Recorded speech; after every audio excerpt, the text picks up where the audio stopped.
Bonjour tout le monde et bienvenue sur la chaîne Ose. Aujourd'hui, le sujet dont je vais vous parler, c'est pourquoi et comment l'hypnose rapide peut changer votre pratique de praticien et pourquoi c'est si important de l'apprendre ou du moins de la comprendre. Donc, je vais commencer par mettre tout de suite le cadre sécuritaire. Je sais que la plupart d'entre vous sont bloqués à cause de ça. Et c'est pour ça que j'ai décidé de faire une vidéo sur ma charte déontologique, sur les règles que j'estime importantes en hypnose de rue, qui j'espère pourront vous rassurer, vous faire comprendre qu'on peut faire de très belles choses et vivre de très belles choses en hypnose de rue, tout en ayant un cadre sécuritaire pour l'autre et pour soi, et en ayant une pratique le plus éthique possible. Donc, je vais vous énumérer quelques raisons par la suite de cette vidéo, j'espère qu'elles vous plairont. Alors, pour commencer, et bien évidemment, les inductions rapides. C'est quelque chose, quand on débute l'hypnose, je pense, et selon certaines écoles, qui nous fait rêver, parce qu'on n'a pas forcément envie de faire 45 minutes d'induction au début. Quand on débute, on a des très longues inductions qui sont très utiles, mais certes qui peuvent être un peu gênantes dans la pratique, surtout si on fait des séances d'une heure seulement. Ça veut dire 15 minutes de pratique pour 45 minutes d'induction. C'est pas un très bon score, et ça laisse pas beaucoup de place pour agir. Sachez que grâce à l'hypnose rapide et l'hypnose de rue, vous pouvez apprendre des techniques d'induction rapide telles que des ruptures de pattern, mais aussi d'autres choses, simplement l'état d'esprit de se dire qu'on n'a pas besoin forcément de mettre beaucoup de temps pour atteindre un niveau de transe et surtout pour avoir des phénomènes hypnotiques. On pourrait utiliser par exemple le fait de pouvoir communiquer avec l'inconscient et avec les doigts, donc d'installer tout simplement des signaux idéomoteurs, et vous vous rendrez compte très rapidement, si vous apprenez ce type d'hypnose, on peut obtenir ça vite, sans forcément avoir une transe très profonde et sans forcément avoir passé beaucoup de temps à faire une induction. Donc ça, c'est un des premiers points très importants qui peut changer votre pratique et votre regard en tant que praticien. Vous allez gagner du temps pendant vos séances et en plus, vous allez vous amuser car vous allez vous rendre compte qu'il y a plein de façons différentes de faire des inductions.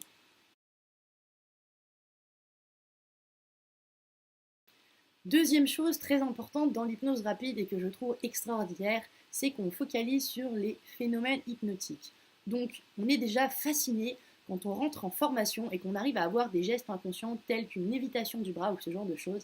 Et ben je peux vous dire qu'avec l'hypnose rapide, vous allez apprendre à faire des tonnes de choses, autant que ce soit au niveau physique que mental. Vous allez apprendre à faire des amnésies partielles. J'entends bien partielles parce que évidemment on ne joue pas avec la mémoire des gens, mais juste à un moment donné, je précise bien, à un moment donné, on peut faire oublier certaines choses pour qu'elles reviennent par la suite, ou on peut faire vivre des choses physiques telles que des catalepsies et plein d'autres phénomènes hypnotiques incroyables. En quoi cela peut vous aider en tant que praticien? Je peux vous promettre que, et ça doit vous arriver aussi, vous avez des gens qui sont plutôt réfractaires à l'hypnose. Tout à fait. Et ils sont réfractaires pourquoi? Parce qu'ils ont peur ou tout simplement parce qu'ils sont un peu comme saint Thomas, ils ne voient que ce qu'ils croient. Alors ils ont souvent vu des choses à la télé, ils demandent souvent si c'est possible, certains pensent que les hypnotiseurs spectacles payent les sujets, mais en vérité, quand vous connaissez ces techniques, vous pouvez tout simplement instaurer un phénomène hypnotique très simple qui peut déjà débloquer la séance et débloquer plusieurs peurs sur le praticien et sur le sujet. Et vous vous rendrez compte très vite qu'en plus de ça, c'est un outil qui permet non seulement de convaincre avec une manière ludique et amusante, mais aussi de mettre un peu de piment dans vos sessions et d'être beaucoup moins sérieux et d'amener l'hypnose avec peut-être un nouveau regard et une nouvelle façon plus créative de partager ce que vous aimez et de permettre à la personne de vivre la séance le mieux possible. Une autre chose qui peut complètement changer votre pratique par rapport à la posture de praticien, c'est justement à propos de la posture. En effet, la plupart du temps, en formation, on nous apprend qu'il est important de savoir être en position basse. Et c'est vrai que pour la plupart du temps, quand on est face à une problématique et en thérapie, la position basse est une position intéressante à utiliser. Cependant, je ne crois pas qu'il faille complètement rejeter la position haute. En effet, la position haute, dans certains cas, peut être utile et tous les sujets n'ont pas la même demande. Moi, personnellement, en tant que sujet, en thérapie, j'aime bien qu'on me rentre un peu dedans. Et c'est vrai que parfois, j'ai besoin que la personne prenne une position haute dans la séance pour me recadrer. Alors après, on le fait avec évidemment beaucoup de bienveillance, le but n'étant pas de mettre son ego surdimensionné pour dire je sais faire des choses, regardez-moi, j'ai des pouvoirs, comme certains peuvent faire, loin de là, je vous rassure, mais plutôt de comprendre que il est important de savoir utiliser plusieurs types de postures selon les moments. Et vous verrez qu'il y a des moments, si vous voulez mettre des limites et du cadre dans la séance, c'est important aussi de savoir utiliser la posture un peu haute qu'on peut voir de temps en temps en rue. Donc l'intérêt n'est pas de dire juste qu'en rue on est plus en position haute, mais juste d'apprendre peut-être à prendre une nouvelle posture et peut-être dépasser beaucoup de croyances limitantes qu'on a personnellement dans sa pratique ou qu'on a eu par rapport à certaines écoles sur qu'est-ce que peut apporter l'hypnose de rue et l'hypnose de spectacle et l'hypnose rapide tout simplement dans nos séances. Quelque chose d'assez exceptionnel aussi, que je trouve important de souligner, c'est que l'hypnose rapide, quand on est débutant et qu'on n'a pas vraiment confiance en sa pratique, ça peut être un super moyen de voir à quel point l'hypnose peut émerveiller les gens, à quel point ça peut être un outil puissant, sans forcément y mettre un enjeu thérapeutique qui parfois rajoute un certain stress aux praticiens quand ils débutent.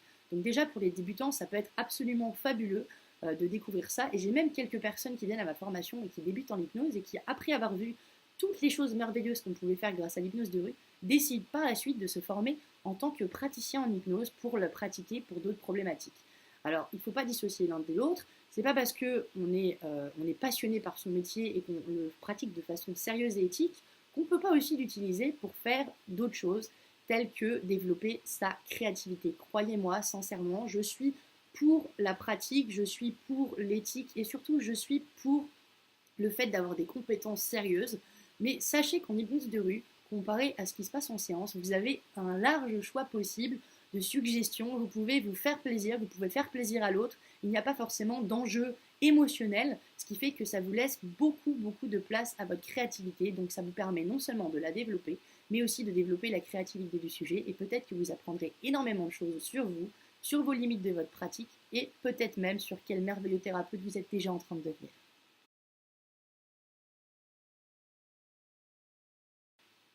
Et puis pour finir, la plupart des gens qui ont déjà fait des formations le savent, quand nous sommes en formation tous ensemble, avec nos parcours différents, nos âges différents, et tout ce qui peut nous différencier, c'est absolument incroyable de rencontrer des gens qui ont envie de faire de l'hypnose alors qu'ils n'ont pas forcément été prédestinés à ça dans leur vie, les parcours et simplement les personnalités qu'on peut y rencontrer.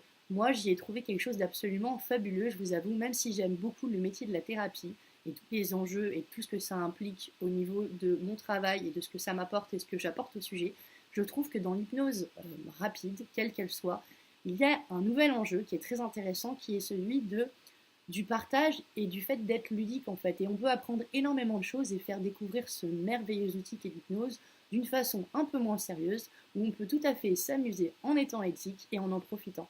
Et vous allez voir que c'est quand même super sympa de pouvoir parler avec ses collègues de choses qui ne sont pas extrêmement sérieuses, de pratiques, mais aussi simplement de bons moments qu'on a vécu avec des inconnus, juste comme ça, pour quelques heures. Et peut-être que ce côté un peu éphémère aussi ajoute une touche particulière, c'est que on peut faire énormément de choses en peu de temps. Ça peut vraiment bouleverser énormément de croyances et puis ça peut vous donner beaucoup de confiance en vous.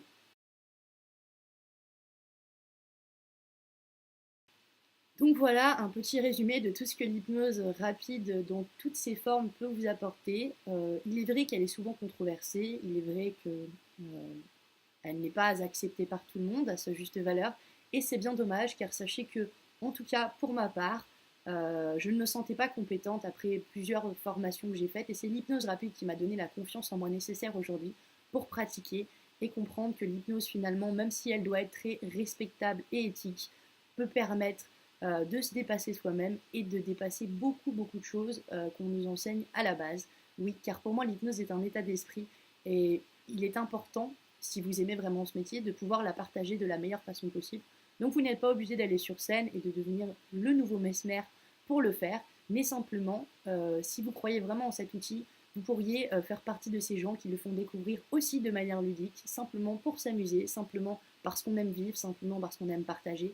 Et puis vous verrez que généralement, c'est aussi un très bon moyen de se faire des clients, de se faire connaître et de gagner en confiance en soi. Voilà, c'était une petite vidéo pour vous parler de quelque chose qui me tient particulièrement à cœur. Je trouve pas ça forcément normal que les écoles ou que certaines formations dissocient les formes d'hypnose. Je crois que le plus important, c'est que nous ayons le plus d'outils possible pour nous permettre d'être efficaces avec notre clientèle et pour nous permettre d'être bien dans notre pratique.